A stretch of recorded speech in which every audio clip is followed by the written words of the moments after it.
حدیث T V electronic media کی دنیا میں فرقہ واریت سے پاک کتاب و سنت کی ایک سچی آواز حدیث ٹی وی، جس پر آپ دیکھ اور سن سکتے ہیں قرآن حکیم کی تلاوت، نبی مکرم صلی اللہ علیہ وسلم کی شان اقدس میں خوبصورت نعتیں، عالم اسلام کے ممتاز اسکالرز کے لیکچرز، بچوں اور خواتین کی اسلامی اور روحانی تربیت کے حوالے سے خصوصی پروگرامز۔ ہم نے حدیث ٹی وی کے ذریعے اسلام کا پیغام پاکستان اور دنیا بھر کے ناظرین تک پہنچانے کا عزم کیا ہے۔ اللہ ہم سب کا حامی و ناصر ہو۔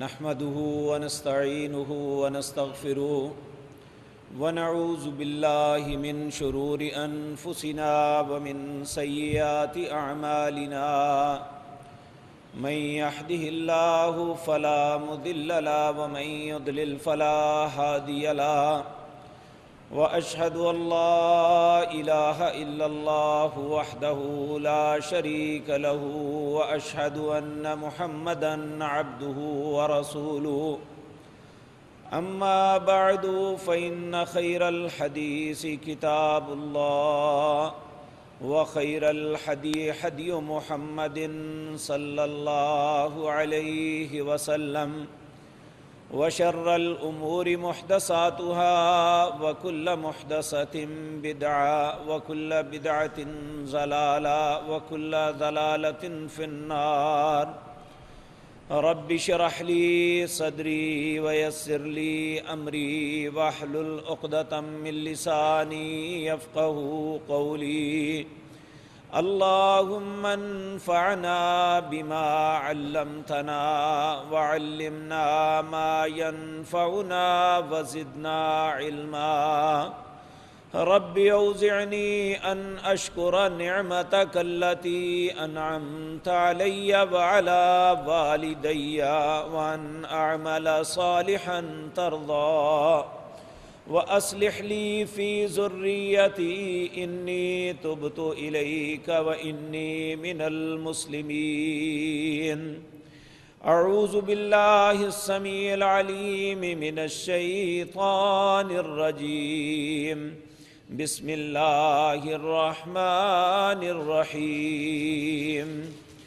کل نفس ذائقۃ الموت وانما توفون اجورکم یوم القیامہ، فمن زحزح عن النار وادخل الجنة فقد فاز، وما الحیاة الدنیا الا متاع الغرور۔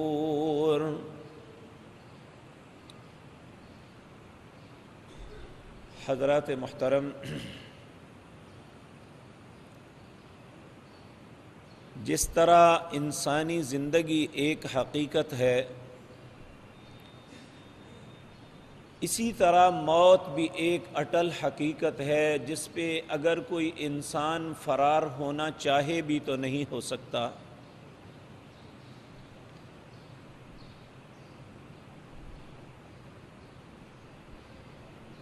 لیکن اتنا اہم اور حساس مسئلہ جو ہے،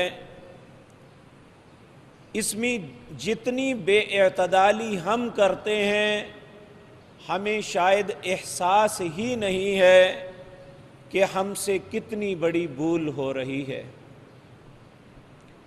حالانکہ انسان کو اپنی زندگی کے معاملے میں اگر بعض اوقات انسان سنجیدگی اختیار نہیں کرتا تو شاید اتنا بڑا نقصان نہ ہو،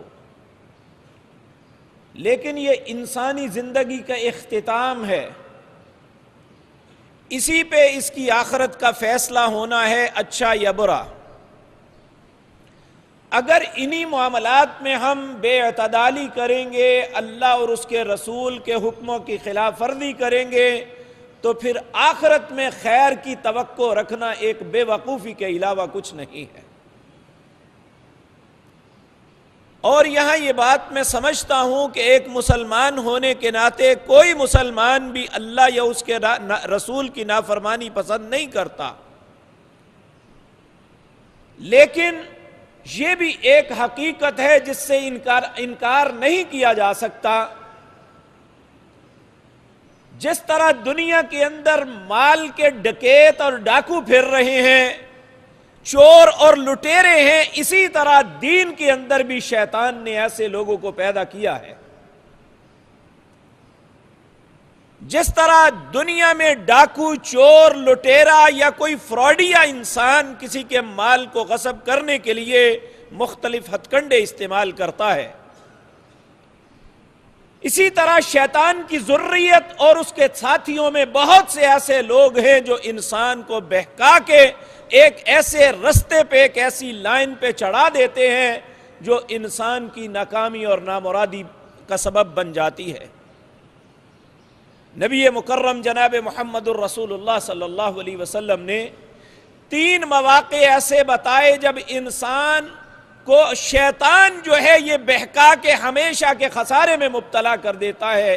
اس میں ایک وقت موت کا ہے، اور ہم اسی معاملے میں جس طرح زندگی کے دوسرے معاملات میں غیر سنجیدہ ہیں، موت کے معاملے میں بھی ہمیں احساس نہیں ہے کہ ہم موت کی تیاری کر لیں۔ اگر کوئی موت سے ہمکنار ہوتا ہے تو ہمارے ذہن میں یہ تڑپ نہیں ہے کہ ہم اپنے جانے والے شخص کو، جو ہمارا باپ ہے، ہماری ماں ہے، ہمارا بھائی ہے، ہمارا دوست یا عزیز ہے، ہم اسے رسول اللہ کے طریقے کے مطابق الوداع کر دیں۔ آج سے 3 سال پہلے اتفاق ہوا عمرے کے لیے جانے کا۔ وہاں سعودی عالم دین، وہاں سعودی عرب میں ایک ادارہ ہے جالیات۔ جالیات کے اندر یہ جس طرح ہمارا پرائمری سکول سسٹم ہے، ان کا یہ سسٹم، وہاں روزانہ ایک عالم دین میزبان بن کے بیٹھتا ہے۔ دنیا کے مختلف خطوں سے جو لوگ آئے ہوتے ہیں، ان ممالک کے ترجمان ان لوگوں کو لے کے، خصوصاً علماء کو لے کے، اپنے علماء سے ملاقات کرواتے ہیں تاکہ ایک مسلمانوں کے درمیان رابطے کا ذریعہ بنے۔ اتفاق کی بات ہے، جس دن ہماری ملاقات تھی وہاں مکہ مکرمہ کی جامع مسجد توحید کے امام اور شعبہ تجہیز و تکفین کے جو ڈائریکٹر تھے ان کے ساتھ ملاقات ہوئی، اور ہم نے ان سے کچھ سوال کیے، کچھ انہوں نے ہم سے کیے دعوت کے حوالے سے۔ ہم نے پوچھا یہ آپ نے شعبہ کیوں بنایا ہے؟ تو اس کی زبان سے بڑے پیارے کلمات نکلے۔ شعبہ تجہیز و تکفین کا مطلب یہ ہے کہ کسی کو کفن دینا اور اس کو دفن کرنا اور اس کو غسل دینا، یہ تینوں شعبہ جات کے وہ سربراہ تھے۔ ہم نے پوچھا یہ کیوں بنایا ہے، اس کے مقاصد کیا ہیں؟ تو اس نے ایک بڑی خوبصورت بات کی، کہنے لگے کہ ہم جو مسلمان دنیا سے جانے والا ہے، دنیا سے کوچ کر کے دار البقاء آخرت کی طرف کوچ کرنے والا ہے، ہماری یہ خواہش ہے کہ ہم اسے رسول اللہ صلی اللہ علیہ وسلم کی سنت کے مطابق الوداع کریں۔ سوچنے کی بات یہ ہے کہ ایک مسلمان ہونے کے ناطے کیا ہماری خواہش بھی ایسی ہے؟ تو آج کی مجلس میں وہ باتیں عرض کروں گا جو ہماری بے اعتدالیاں ہیں، اور اس کے برعکس جناب محمد الرسول اللہ صلی اللہ علیہ وسلم نے اس معاملے میں ہمیں کیا تلقین فرمائی۔ اللہ سے دعا ہے اللہ مجھے صحیح بات کہنے کی توفیق عطا فرمائے۔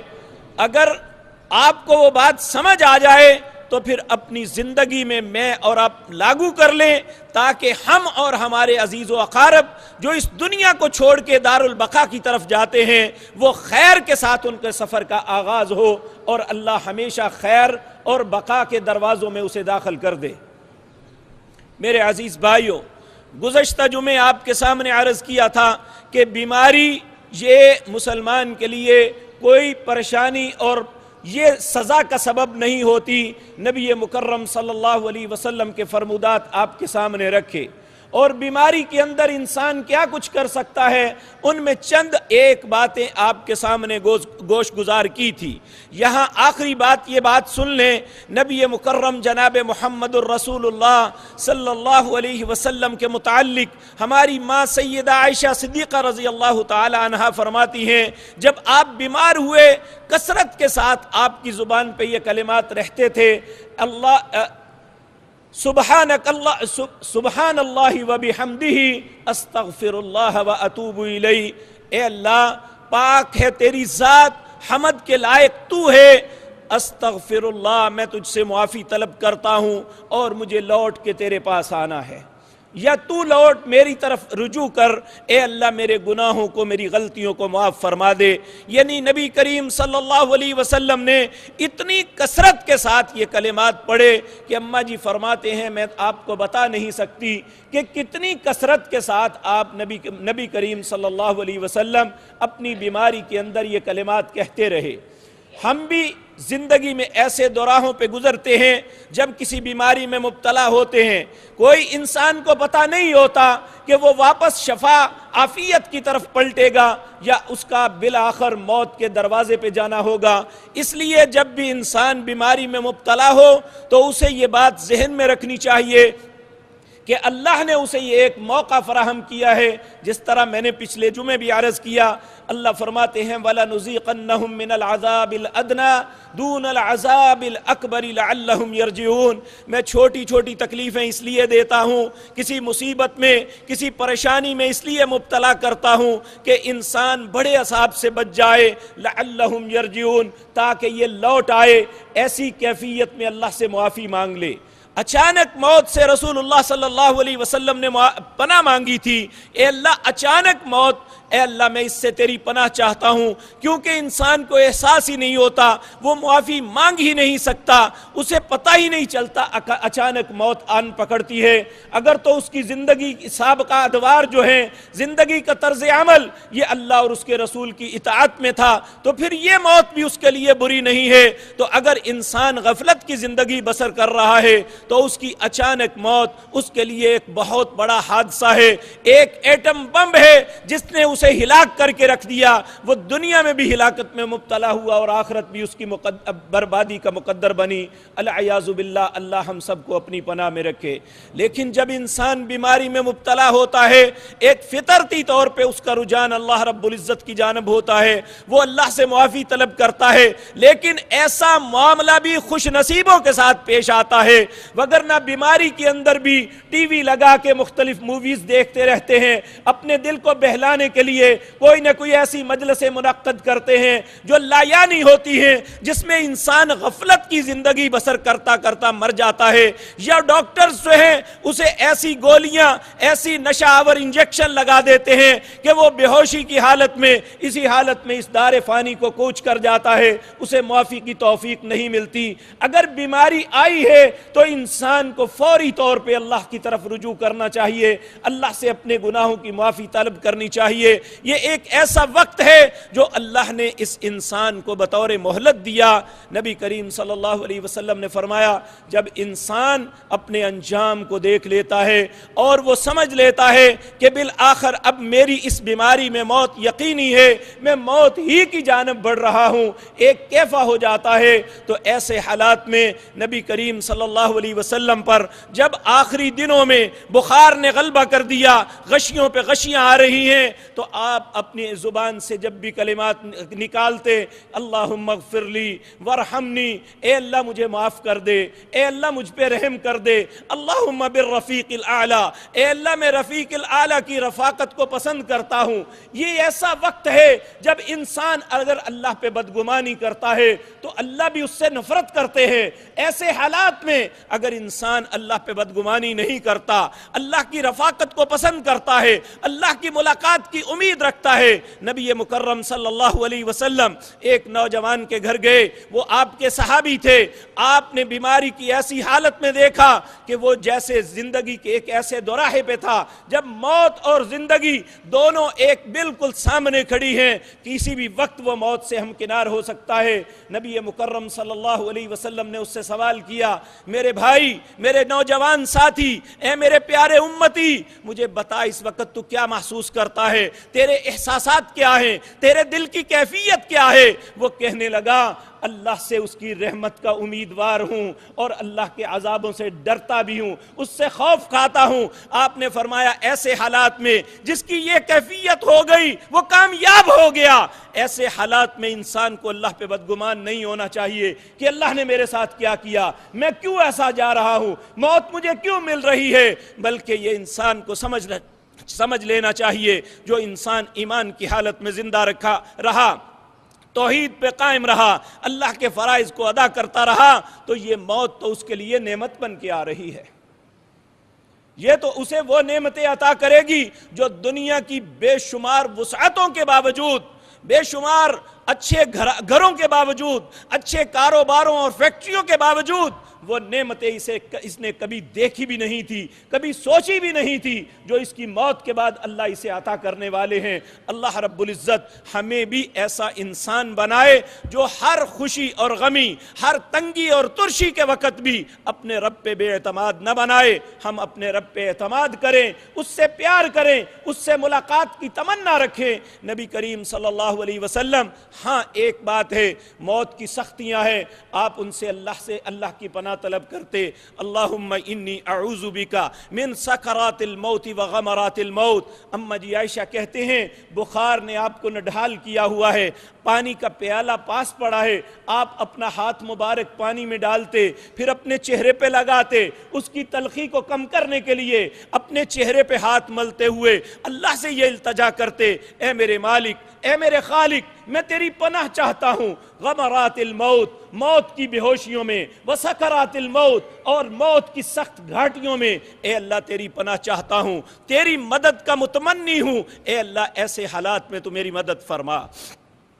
اور نبی کریم صلی اللہ علیہ وسلم کا ارشاد ہے، من آخر کلام لا الہ الا اللہ دخل الجنہ، جس شخص کا زندگی کا آخری کلام یہ ہو گیا کہ اس نے لا الہ الا اللہ کہہ دیا، اللہ کا وعدہ ہے اللہ اسے جنت میں داخل کر دے گا۔ تو جو لواحقین ہیں، جو اس مریض کے رشتہ دار اس کے پاس بیٹھے ہوئے ہیں، ایسی کیفیت میں دیکھتے ہیں، انہیں حکم دیا رسول اللہ صلی اللہ علیہ وسلم نے، لقنوا موتاکم لا الہ الا اللہ، اپنے فوت ہونے والے کے پاس اسے تلقین کرو لا الہ الا اللہ کی۔ یہ تلقین کرنا پھر آپ نے سکھایا، یہ نہیں کہ تم اسے کہو کلمہ پڑھو، اس کے پاس کلمہ پڑھنا شروع کر دو تاکہ اس کی زبان پہ بھی وہی کلمات جاری ہو جائیں۔ تو جس کی زبان پہ یہ کلمات آ گئے، اس نے اپنی آخری کلمات یہ کہہ دیے، لا الہ الا اللہ، اے اللہ تیری ذات کے علاوہ میرا کوئی الہ نہیں ہے، دخل الجنہ، اللہ پہ واجب ہو جاتا ہے، اللہ اسے جنت میں داخل کر دیتا ہے۔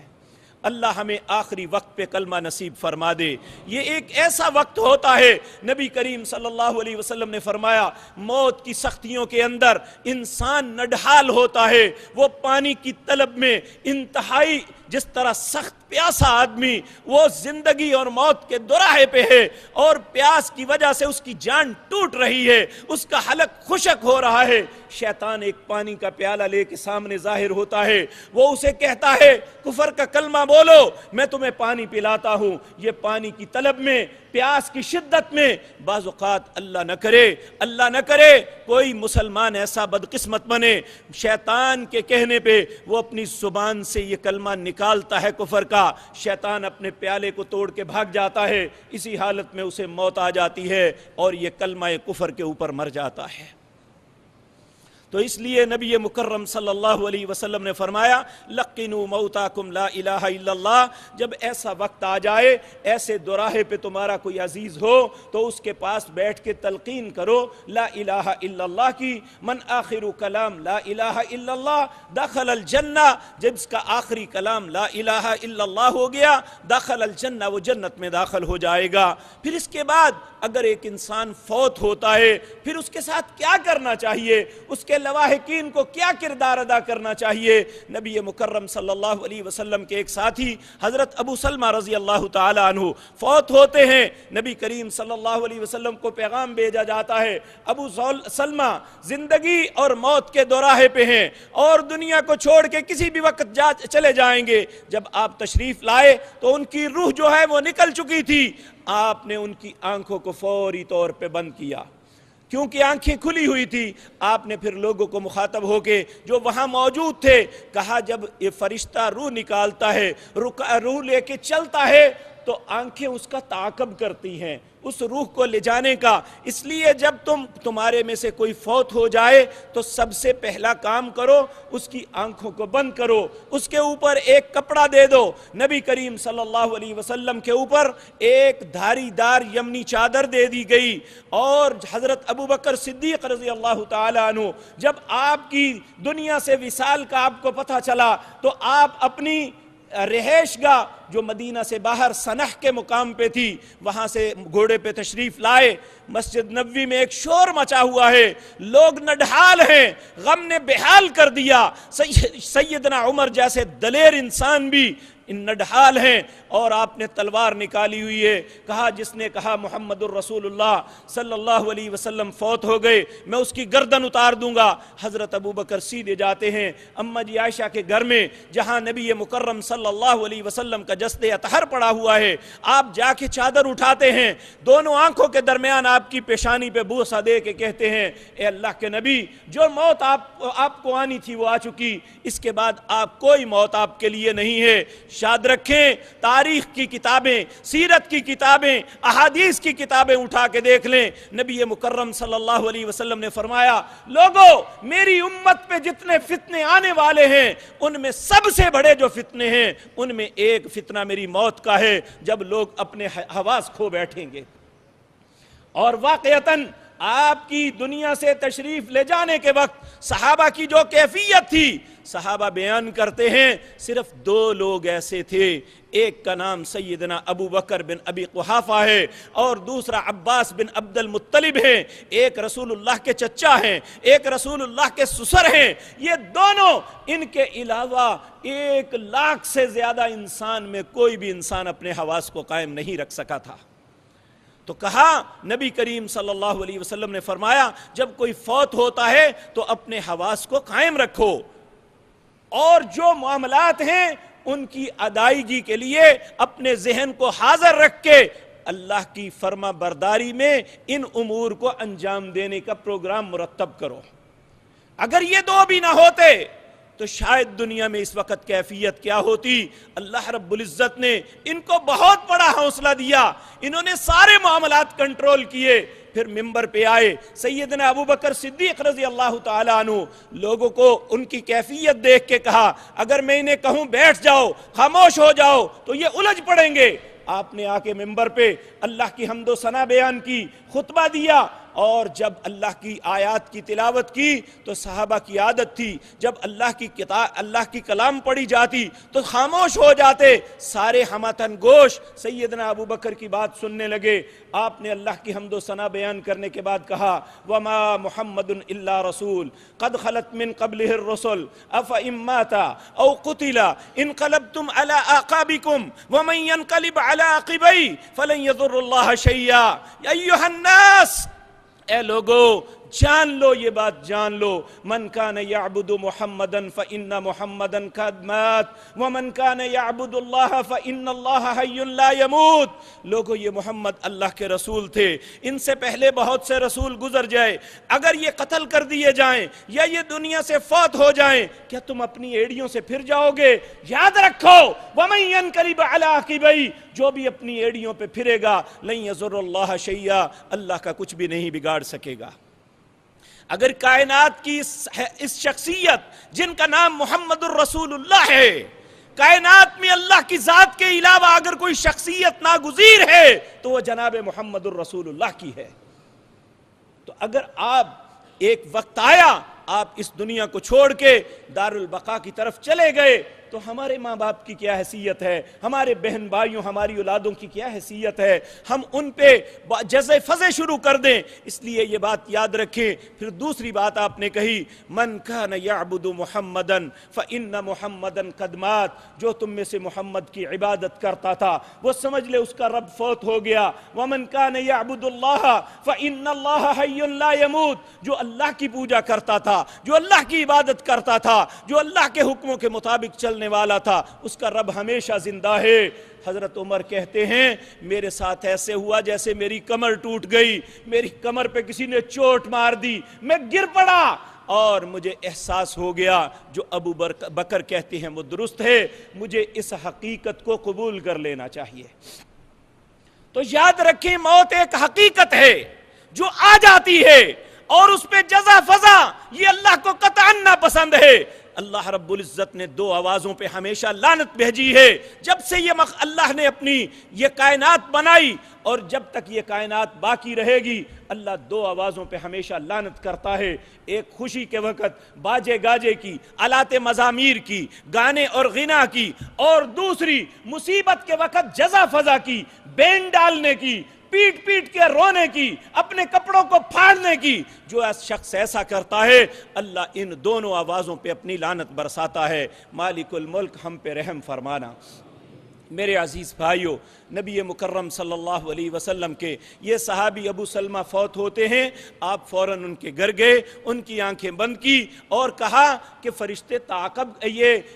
فرشتے جب روح لے کے نکلتے ہیں تو یہ آنکھیں تعاقب کرتی ہیں، آنکھوں کو بند کیا کرو، میت کو سیدھا کرو پورے حوصلے کے ساتھ اور اس کے اوپر کپڑا ڈال دو۔ پھر اس کے بعد آپ نے ان لوگوں کو کہا، لوگوں جب انسان کسی گھر میں کوئی فوت ہوتا ہے تو اسی وقت فرشتے آتے ہیں اور گھر والوں کی جو بھی بات ہوتی ہے اس پہ وہ آمین کہتے ہیں۔ اس لیے زبان سے کوئی غلط کلمہ نہ نکالنا کہ کوئی کہے ہم لٹ گئے، ہم مارے گئے، ہم برباد ہو گئے۔ فرشتے کہیں گے آمین، اللہ قبول کر لے، انہیں برباد کر دے۔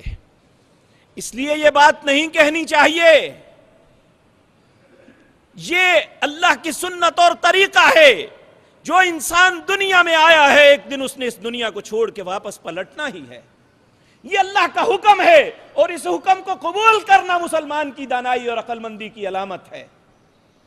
اس میں کوئی شک نہیں کہ جب قریب کے رشتہ دار چھوٹتے ہیں، جب ماں باپ بچھڑتے ہیں، انسان بے بس ہو جاتا ہے، لیکن اپنے آپ کو قابو رکھنا ہی تو اسلام ہے۔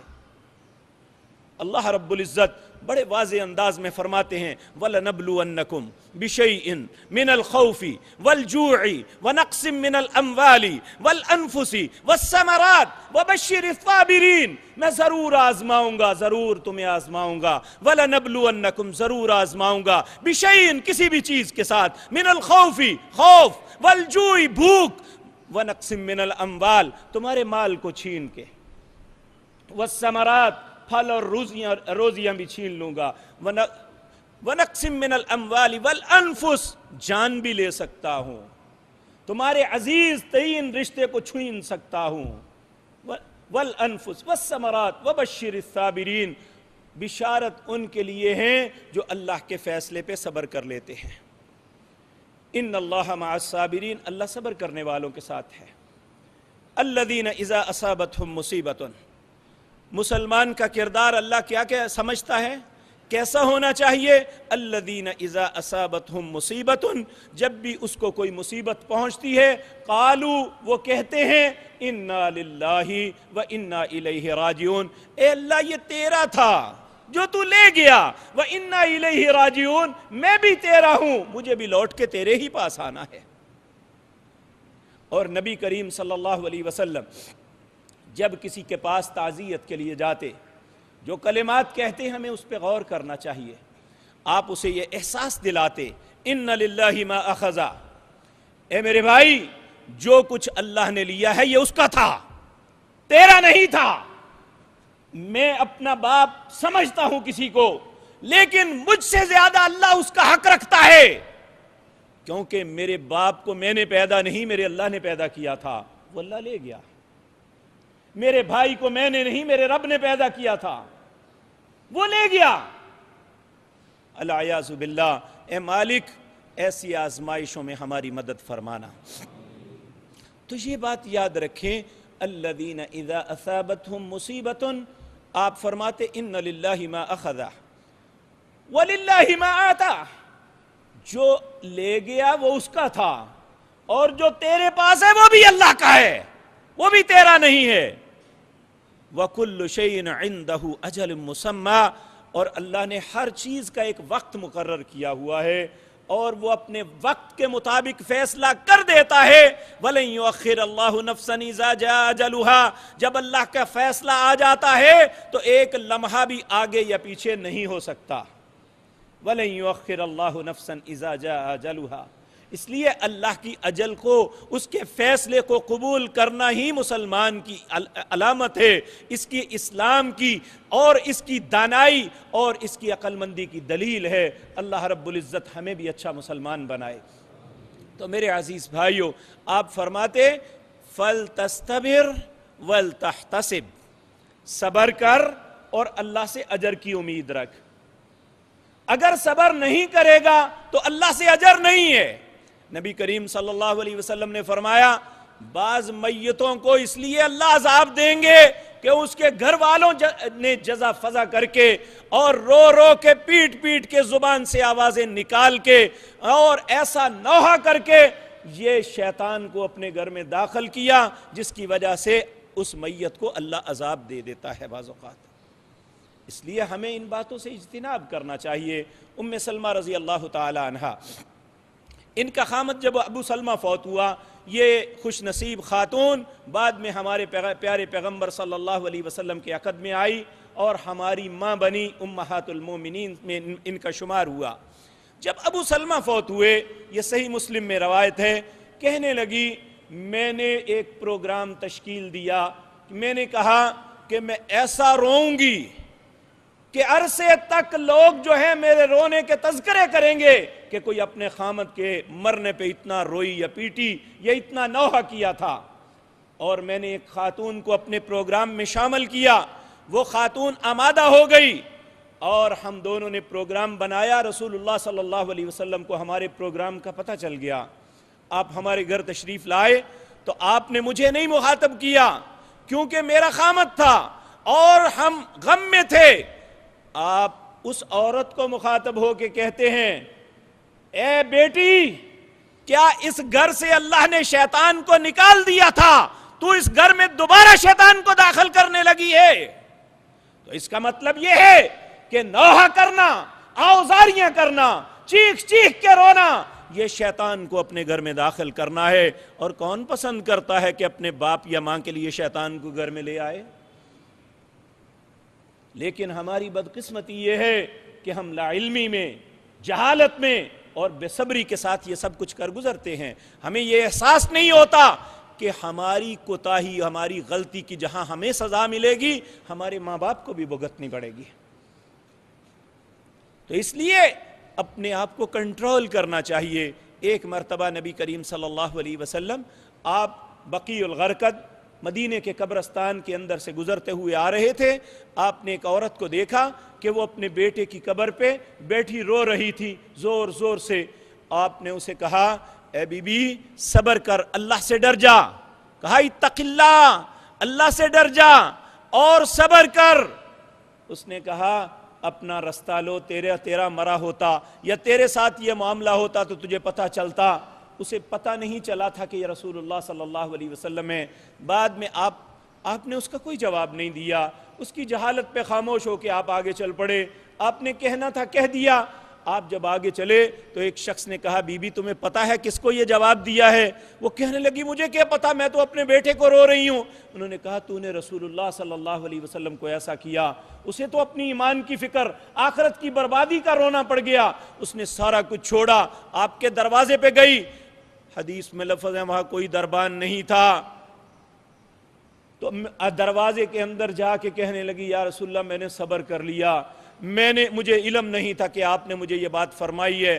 آپ نے فرمایا بی بی صبر وہ جو پہلے وقت کیا جائے، اب تو نے سارا زور لگا لیا، اب صبر کس بات کا ہے؟ تو اس لیے یہ یاد رکھیں الذین اذا اصابتہم مصیبت قالوا انا للہ و انا الیہ راجعون، جب مصیبت آئے تو انسان کہے کہ یہ اللہ کا تھا جو لے گیا اور میں بھی اللہ کا ہوں، وہ مجھے بھی لے سکتا ہے۔ اللہ فرماتے ہیں اولئک علیہم صلوات من ربہم ورحمہ، یہ ایسا شخص ہے جس پہ اللہ اپنی رحمتوں کے نزول کریں گے، اللہ اور اس کے فرشتے اس پہ درود بھیجیں گے۔ تو اس لیے ایک مسلمان کو صبر کرنے والا بننا چاہیے۔ ہم ان معاملے میں کوتاہی کر جاتے ہیں۔ پھر اس کے بعد میت کو جلدی کرنا چاہیے جتنا ممکن ہے۔ نبی کا صحیح مسلم میں روایت ہے، نبی مکرم صلی اللہ علیہ وسلم نے فرمایا کہ لوگو اسرعو، جلدی کرو اپنی میتوں کی تدفین میں۔ کیوں؟ آپ نے فرمایا اگر وہ اچھا ہے تو تم پہنچانے والے ہو اسے اس خیر کی طرف جو اللہ نے اس کے لیے تیار کی ہے، اور وہ اس دنیا کی خیر سے بہت بہتر ہے۔ یعنی تم اس کی خیر خواہی کرو گے، اگر وہ نیک ہے، اگر وہ اچھا ہے، تو اس خیر کی طرف پہنچانے میں تو اس کی مدد کر رہے ہو کہ جلدی سے اس خیر کے پاس پہنچانے والے ہو جو اللہ نے اس کے لیے تیار کی ہوئی ہے۔ تو اگر خدا نخواستہ کہ اس کے غیر، اس کے علاوہ یعنی برا ہے، نعوذ باللہ، اللہ ہم سب کو محفوظ رکھے، اللہ ہماری غلطیوں کوتاہیوں کو معاف فرما دے۔ اگر وہ برا ہے تو فرمایا اس شر کو اپنے کندھوں سے پھینک آؤ، یہ تمہارے لیے وبال کا سبب ہے۔ اس لیے جلدی اسرعو، جلدی کرو، جلدی تدفین کی کوشش کرو۔ اور نبی صلی اللہ علیہ وسلم نے فرمایا اپنی میتوں کو نہلانا، انہیں غسل دینا، یہ واجب ہے، ضروری ہے کہ میت کو دو چیزوں کے ساتھ، پانی اور بیری کے پتوں کے ساتھ، یہ مسنون ہے کہ میت کو غسل دیا جائے۔ میت کو غسل کون دے؟ نبی صلی اللہ علیہ وسلم نے، یہ صحیح بخاری میں، صحیح مسلم میں روایت ہے، آپ نے سیدہ عائشہ صدیقہ رضی اللہ تعالی عنہا سے یہ بات کہی تھی کہ عائشہ اگر تم میری زندگی میں فوت ہو گئی تو میں تمہیں غسل اپنے ہاتھوں سے دوں گا۔ اس وقت تو مائی صاحبہ کو غصہ لگا، کہنے لگی آپ اس لیے کہتے ہیں کہ میں مروں اور آپ نہیں شادی کریں؟ جس طرح میاں بیوی ایک دوسرے سے عذرائے مذاق یا کسی طریقے سے بات کر لیتے ہیں، تو انہوں نے اس وقت یہ کہا، اس وقت یہ نہ۔ بعد میں جب رسول اللہ صلی اللہ علیہ وسلم اس دنیا سے تشریف لے گئے، آپ نے فرمایا جو بات مجھے آج سمجھ آئی ہے، اگر پہلے پتہ ہوتا تو اللہ کی قسم میں کسی کو ہاتھ نہ لگانے دیتی، رسول اللہ صلی اللہ علیہ وسلم کو ہم آپ کی ازواج، آپ کی بیویاں مل کے غسل دیتی۔ تو اگر کوئی میت فوت ہو جائے تو اسے اس کی بیوی، خامد کو اس کی بیوی اور بیوی کو اس کا خامد غسل دے سکتا ہے۔ اس کی مثال حضرت فاطمہ رضی اللہ تعالی عنہا، یہ نبی کریم صلی اللہ علیہ وسلم کی پیاری بیٹی تھی اور جنت کی خواتین کی سردار ہیں، حسن و حسین کی والدہ محترمہ ہیں۔ انہوں نے وصیت کی تھی کہ میرے خامد علی رضی اللہ تعالی عنہ مجھے غسل دیں، اور جب سیدہ فاطمہ الزہرا رضی اللہ تعالی عنہا فوت ہوئی تھی تو انہیں غسل دیا تھا جناب سیدنا علی رضی اللہ تعالی عنہ نے۔ اور اسی طرح اس کائنات، اس امت کے سب سے افضل جناب محمد الرسول اللہ کے بعد صلی اللہ علیہ وسلم سیدنا ابو بکر صدیق، آپ کی بیوی اسماء بنت عمیس نے آپ کو غسل دیا تھا۔ اور اس لیے بعض علماء یا اس زمانے میں کچھ لوگوں نے یہ عجیب سی بات کرنی شروع کر دی ہے، بلکہ ہمارا ٹیلی ویژن اس کو پروموٹ بڑا کر رہا ہے، جب انسان فوت ہوتا ہے تو وہ اپنی بیوی کا چہرہ بھی نہیں دیکھ سکتا کیونکہ وہ غیر محرم ہو جاتا ہے۔ یہ بکواس ہے، وہ اسے غسل بھی دے سکتا ہے۔ اور اگر اس امت کے سب سے افضل لوگوں نے یہ کام کیا تھا تو ہمارے لیے کیسے ممنوع ہو گیا؟ تو یہ ایسی بات نہیں، بلکہ یاد رکھیں نبی کریم صلی اللہ علیہ وسلم کی بیٹی ام کلثوم جب فوت ہوئی تو آپ نے اس وقت یہ بات کہی تھی کہ میری بیٹی کی تدفین کے لیے آگے وہ آئے جس نے آج غسل جنابت نہیں کیا۔ اور حضرت طلحہ رضی اللہ تعالیٰ عنہ ایک ایسے شخص تھے جنہوں نے کہا یا رسول اللہ میں ایسا شخص ہوں، اور پھر آپ نے، حضرت طلحہ نے آپ کی بیٹی کو دفن کیا، قبر میں اتارا۔ اس کا مطلب یہ ہے کہ اگر وہ رشتے میں کچھ بھی نہیں لگتا تو وہ میت کو اس کی تدفین میں حصہ لے سکتا ہے۔ رسول اللہ صلی اللہ علیہ وسلم کی موجودگی میں حضرت طلحہ رضی اللہ تعالیٰ عنہ نے آپ کی بیٹی کو دفن کیا تھا، حالانکہ حضرت طلحہ آپ کے کسی اعتبار سے نہ ننہال اور نہ ددھیال آپ کے رشتہ دار نہیں لگتے تھے۔ تو اس لیے میرے عزیز بھائیوں، بعض باتیں ہیں جو خود ساختہ ہم نے بنائی ہوئی ہیں جس کا تعلق شریعت سے نہیں ہے، اور بعض باتیں جو شریعت میں ہیں ہم نے ان کو چھوڑ دیا۔ مثلا میت کو غسل دینا، جو سب سے اقرب ہے، سب سے قریبی ہے، اس کا حق ہے۔ اگر بھائی ہے تو بیوی نہیں ہے، یا بیوی نہیں دینا چاہتی یا اس کی کیفیت یہ نہیں ہے تو اس کو اس کا بھائی جو ہے وہ غسل دے۔ بلکہ یہ یاد رکھیں بعض اوقات بعض نیک لوگوں کو لوگ تمنا کر کے جاتے ہیں کہ مجھے اجازت دی جائے کہ میں اسے غسل دوں، اور غسل کے لیے ایسے شخص کو بلانا چاہیے جو اس کی عزت اور احترام کا لحاظ رکھتا ہو۔ ہم 500 روپے کا بندہ ڈھونڈ کے مزدور لاتے ہیں اور جو بعد میں میت کے عیوب لوگوں کے سامنے بیان کرتا ہے خناس۔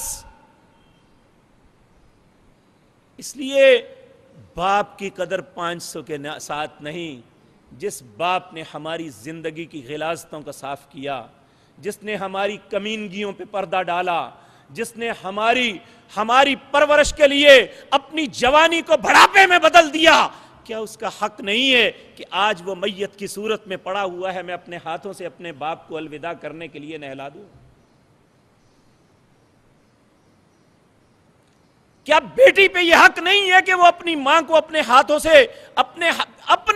سے اسے نہلا دھلا کے اتنے ہی پیار سے کہ جتنے پیار سے ماں بچپن میں بڑے ہی نرم و نازک جسم میں اپنی بیٹی اور بیٹے کو نہلاتی ہے، اس کی آنکھ میں صابن نہ پڑ جائے اور اس کے ناک میں پانی نہ چلا جائے، اس کے منہ میں غوطہ نہ آ جائے، اس پہ سخت ہاتھ نہیں لگاتی۔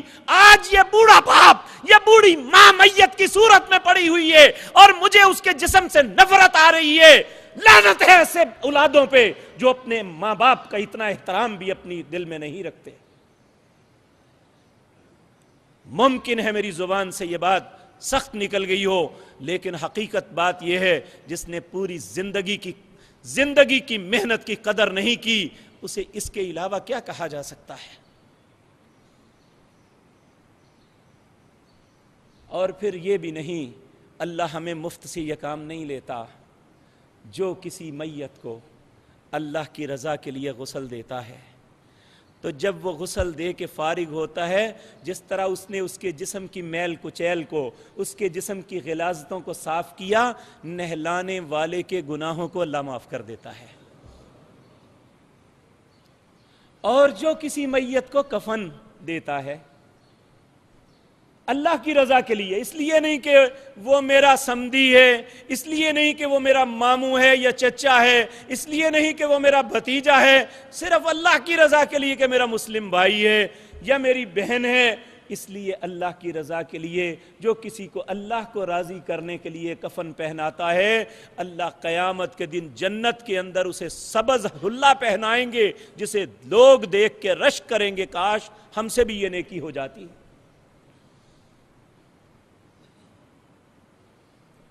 اس لیے میرے عزیز بھائیو، جب ایسا وقت آئے تو ہمیں ان باتوں کو ملحوظ خاطر رکھنا چاہیے، اور پھر اس کے بعد یہ بات یاد رکھیں چاہیے تو یہ کہ جو سب سے اقرب ہے اس کے پاس اتنی کوالٹی ہونی چاہیے۔ یہ بات بھی مولوی پہ نہیں چھوڑنی چاہیے کہ وہ آپ کے والد کا، آپ کے بھائی کا یا کسی عزیز کا جنازہ پڑھائے، اگر ماں ہے تو اس کے بیٹے کو، اگر باپ ہے تو اس کے بیٹے کو، اگر بھائی ہے تو اس کے بھائی کو۔ جو رقت، جو اس کے دل سے ٹیس آواز نکلے گی، شاید دوسرا انسان ایسا نہ کر سکے۔ جس طرح وہ اپنے باپ کے لیے تڑپ کے اللہ سے کہے گا اللہم اغفر لہ ورحمہ، اے اللہ اسے معاف کر دے، اس پہ رحم کر دے، وہ دوسرا نہیں کر سکے گا۔ اگر ایسا نہیں تو پھر کم از کم آپ یہ مت دیکھیں کہ آپ نے کسی ایسے شخص کو بلانا ہے جو معروف ہے، بلکہ یہ دیکھیں کہ میت کے قریب کون شخص تھا، اس کو بلائیں جس کا تعلق ہو۔ حضرت ابو بکر کا تعلق سب سے زیادہ سیدنا عمر سے تھا، اور ابو بکر کا جنازہ سیدنا عمر نے پڑھایا، اور حضرت عمر کے سب سے قریبی دوست حضرت مصعب بن عمیر، حضرت صہیب رومی تھے۔ حضرت عمر رضی اللہ تعالی عنہ کا جنازہ حضرت صہیب نے پڑھایا، اور آپ وصیت کر کے گئے کہ میرا جنازہ صہیب پڑھائیں، تاکہ جب وہ جنازہ پڑھائیں تو دوست کے دل میں اپنے دوست کے لیے ایک تڑپ ہوتی ہے، جس کے ساتھ تعلق ہو وہ اس کے لیے اللہ سے روتا ہے، اللہ سے منتیں کرتا ہے، تو جس سے تعلق نہیں جس کا پتہ ہی نہیں یہ کون ہے، وہ کیا اس کے لیے کر سکتا ہے؟ وہ کلمات تو دہرا سکتا ہے لیکن وہ اپنے دل کی گہرائی سے یہ باتیں نہیں کر سکتا ہے۔ تو اس لیے کوشش کیجئے کہ جب کسی عزیز کا جنازہ پڑھانا مقصود ہو تو خود پڑھائیں، اگر آپ خود نہیں پڑھا سکتے تو اس میت کا ایسا قریبی انسان ہونا چاہیے جس کو احساس ہے کہ یہ کیسا انسان تھا۔ اور یہ بھی میں بات عرض کر دوں، آپ بھی جنازے پڑھتے ہیں، ہمیں بھی اتفاق ہوتا ہے، جس میت کے متعلق احساس ہونا کہ اس نے زندگی اچھی گزاری ہے، ہر شخص چاہے وہ مقتدی ہے یا امام، اس کے دل کی کیفیت کچھ ایسی ہوتی ہے کہ وہ واقعتاً رقت کے ساتھ سارا کچھ کرتا ہے۔ تو جس میت کے متعلق پتا ہو کہ یہ ایسا نہیں ہے، جنازہ پڑھنے یا منہ دکھلانے کے لیے ہم آ جاتے ہیں لیکن دل کی گہرائی سے اس کے لیے دعا نہیں نکلتی۔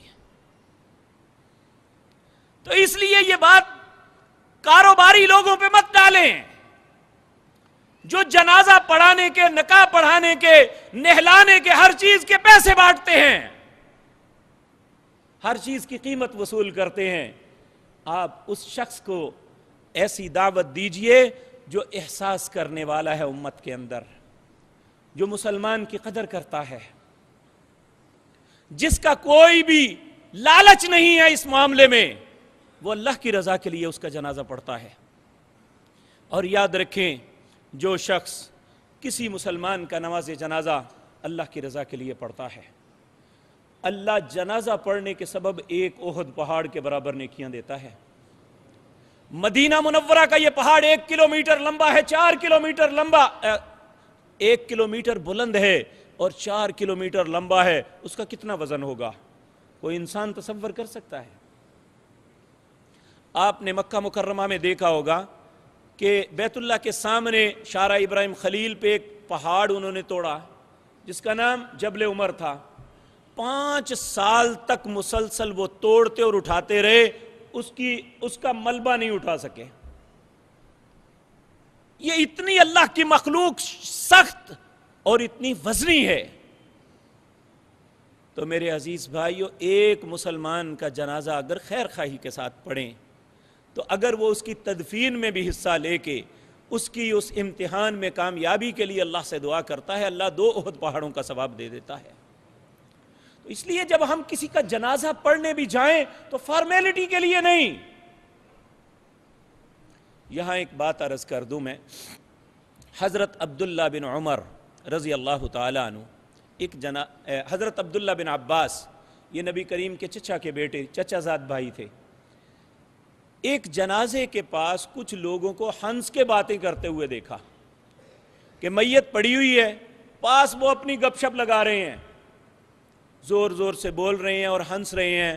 آپ ان کے قریب گئے، آپ نے کہا میت کے ہوتے ہوئے شرم تو نہیں آتی؟ میں اللہ کی قسم کھا کے کہتا ہوں تم لوگوں سے کبھی کلام نہیں کروں گا جو اتنے بے خوف ہیں۔ تو آپ دیکھ لیں کہ جب ہمارا یہ معاملہ ہوتا ہے ایک شور مچا ہوتا ہے جب تک نماز کھڑی نہ ہو جائے۔ اور نبی صلی اللہ علیہ وسلم کا فرمان ہے، ابو داؤد میں روایت ہے، آپ نے فرمایا کہ جب تم میتوں کے ساتھ چلو تو 2 کام نہ کرنا، ایک زبان سے آواز نہ نکالنا، ایک ساتھ آگ لے کے نہ جانا۔ میں اللہ کا واسطہ دیتا ہوں مسلمانوں آپ کو، کیا ہم نعرے مارتے نہیں جاتے؟ کلمہ شہادت، کلمہ شہادت، کتنی بلند آواز کے ساتھ یہ سب کچھ کرتے ہیں۔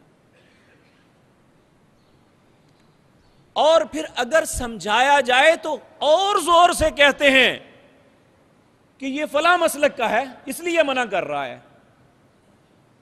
اللہ کا واسطہ دے کے کہتا ہوں کسی کے مسلک پہ نہیں، اگر اللہ کے رسول کا حکم ہو تو پھر تو ہمیں اپنے مسلک پہ تھوک دینا چاہیے۔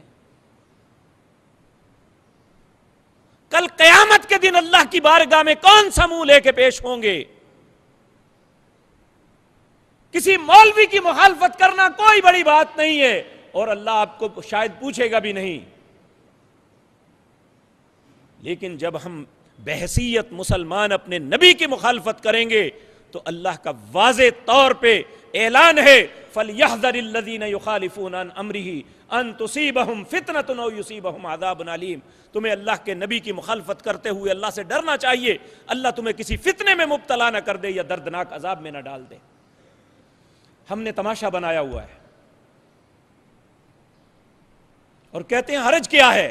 حرج یہ ہے کہ ہم اپنے نبی پہ بد اعتمادی کر رہے ہیں کہ نعوذ باللہ ہم سمجھتے ہیں کہ ہمارے نبی وہ دین پورا نہیں دے کے گئے، ہم اس کو کمپلیٹ کر رہے ہیں.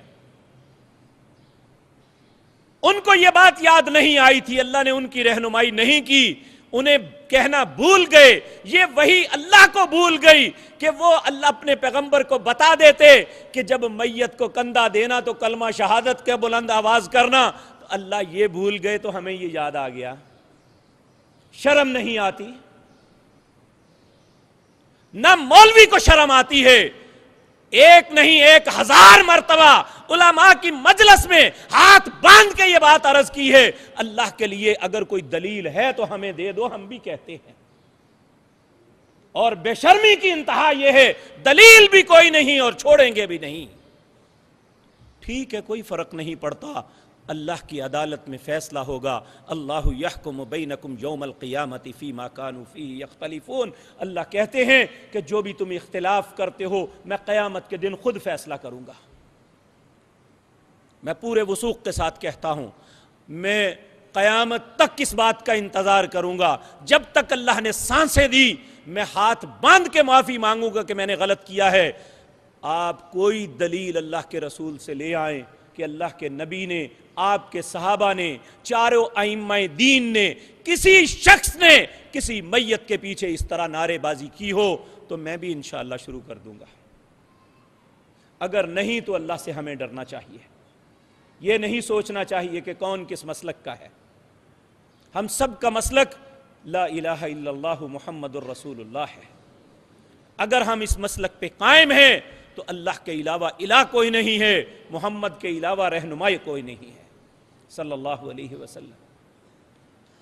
تو دوسرا آگ لے کے نہیں جانی. اسی طرح تدفین کے وقت اذانیں دینی، قبر کے اندر جا کے کچھ کلمات لکھنے، عہد نامے رکھنے، کیا یہ رسول اللہ کو نہیں آتے تھے؟ آپ یہ کلمات انہیں نہیں پڑھا سکتے تھے؟ رسول اللہ سے بہتر کون تعلیم دے سکتا ہے؟ اور قبروں میں داخل ہو کے ان کے سینوں پہ ہاتھ رکھ کے اور انہیں یہ کلمات یاد. اللہ کہتا ہے انک لا تسمع الموتى ولا تسمع من فی القبور. اے نبی، نہ تم مردوں کو سنا سکتے ہو نہ قبروں والوں کو سنا سکتے ہو. اگر اللہ کے نبی نہیں سنا سکتے، ایک مولوی کیسے سناتا ہے؟ وہ دجال جو ہے صرف لوگوں سے پیسے بٹورنے کے لیے یہ سارا کچھ کر رہا ہے.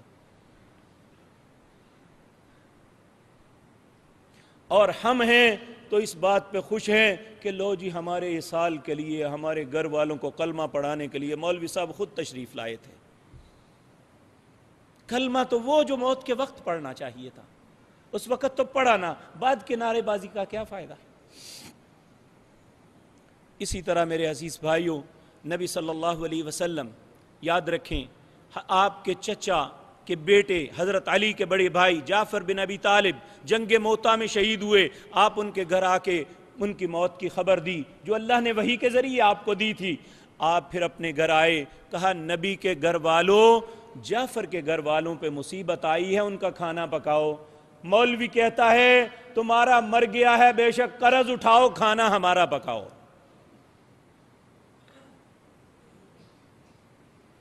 ہمارے پیغمبر جس کا ہم کلمہ پڑھتے ہیں، باوجود اپنی غربت کے، باوجود مفلسی کے، اپنے گھر والوں سے کہا کہ جعفر کے گھر والوں پہ مصیبت آئی ہے، اے نبی کے گھر والوں ان کا کھانا پکاؤ. اور جب 3 دن گزر جاتے ہیں، تیسرا دن آتا ہے اور جا کے یہ نہیں کہا کہ فلاں تیسرے دن سارے اکٹھے ہو جانا، میں وہاں آؤں گا، وہاں پہ بیٹھ کے کھانا پکے گا اور سب کو کھلائیں گے، وہاں پہ قرآن خوانی ہوگی، وہاں پہ یہ فلاں فلاں ہوگی. یہ نہیں کہا. تیسرے دن ان کے گھر آئے جو لوگ تعزیت کے لیے بیٹھے ہوئے تھے، کہا اب اٹھ کے چلے جاؤ، میرے بھائی کے گھر آج کے بعد تعزیت کے لیے کوئی نہ آئے. اور ان کے 2 بیٹے تھے، اپنے چچا عباس کو ساتھ لیا، کہا چچا میرے ساتھ آؤ، ایک کام ضروری کام جانا ہے۔ ان کے گھر گئے، اصل کام کرنے کا یہ ہوتا ہے۔ آپ ان کے گھر گئے اور جا کے کہا عباس یہ جعفر کے 2 بیٹے ہیں، ایک کا نام عبداللہ بن جعفر ہے، ایک کا نام محمد بن جعفر ہے۔ کہا عبداللہ کو میں اپنی کفالت میں لیتا ہوں، چچا محمد بن جعفر کو تم لے لو، ان یتیموں کو ہم پالیں گے۔ اب تو ہم کہتے ہیں ان کا باپ مر گیا ہے، اب تو ان کی پراپرٹی بھی ہماری ہو جائے گی۔ تو نبی نے کہا نہیں، نبی ان کے گھر کھانے کے لیے نہیں گئے، کھانا اپنے گھر سے دیا، اور تیسرے دن جا کے یہ نہیں کہا اب پکاؤ ہم ان کا اصال کریں گے، ان کے پیچھے بھیجیں گے، یہ نہیں کہا اب ان کے بچے جو یتیم ہیں وہ ہمیں دے دو، ہم پالیں گے۔ اور اس کی بیوی کو کہا کہ تم اپنی عدت گزار کے شادی کرو، یہ جو معاملہ ہو گیا اللہ کا فیصلہ تھا وہ آ گیا۔ یہ طریقہ کار ہے جو اسلام کا اصول ہے، جو ہر مرنے والے کے ساتھ ہمیں کرنا چاہیے۔ ہم اس رستے کو چھوڑ چکے ہیں، اس کو آگے کیا کرنا چاہیے، مرنے والے کے معاملات کیا ہوتے ہیں، اللہ نے زندگی اور توفیق دی تو انشاءاللہ آئندہ مجلس میں عرض کروں گا۔ اقول قولی ھذا واستغفر اللہ۔